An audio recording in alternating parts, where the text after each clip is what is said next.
throughout the last couple of months, throughout this the election season, there's been a lot of ups and downs. Obviously COVID, and this recent Supreme Court nomination. And there comes to be a time at certain moments where my wife has asked me, like, do we need to be afraid, right?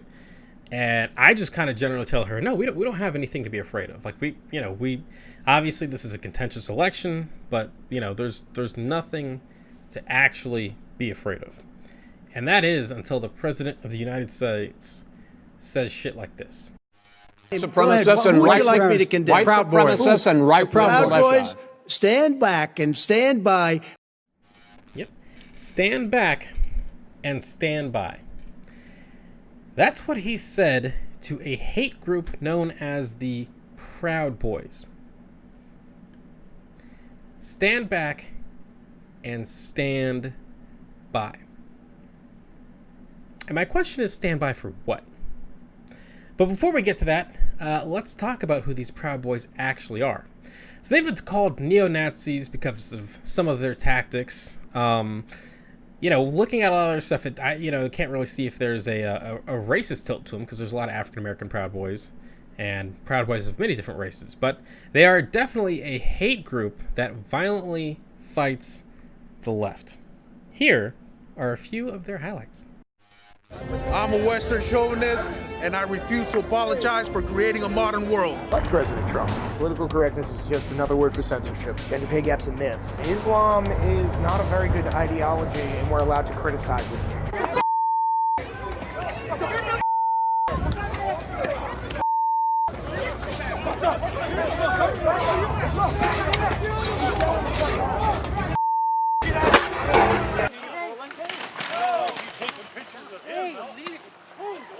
Fuck you, bitch!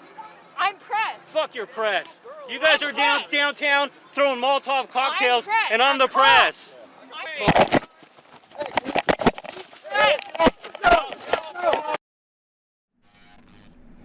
Again, stand back and stand by.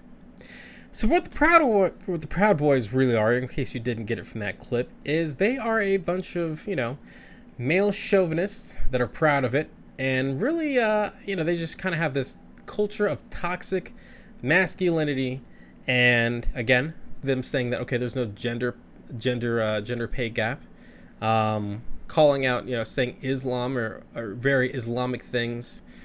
They're kind of the worst kind of folks right now, because they think they're patriotic, but what they really are nationalistic. And the difference between that is, being patriotic is proud of what your country has done, what your country is, and being nationalism is just being proud of your country no matter what. And, basically fighting anyone who feels differently about that. And so the question here is, what does stand by mean? What does that mean? Now, Trump has already said that any election he doesn't win is illegitimate. And at this time, something that has not gotten a lot of reporting, which is strange to me, is that Trump is actually getting ready to create this army to patrol polling places. As you can see here, Don Jr. proudly asking for volunteers to join this army and secure the 2020 election. I showed this picture the other day. I mean, just look at it. Just look how excited he is. And of course, again, look at the Hillary Clinton on the magazine there, behind bars. If there's anyone behind bars right now, it is the members of Trump's administration. But yeah, that is what he's looking for and what he means when he says to stand by.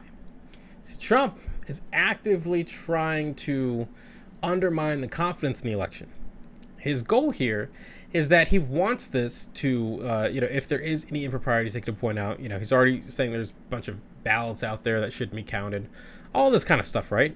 His plan is to create so much chaos around the election that it goes to the Supreme Court, right?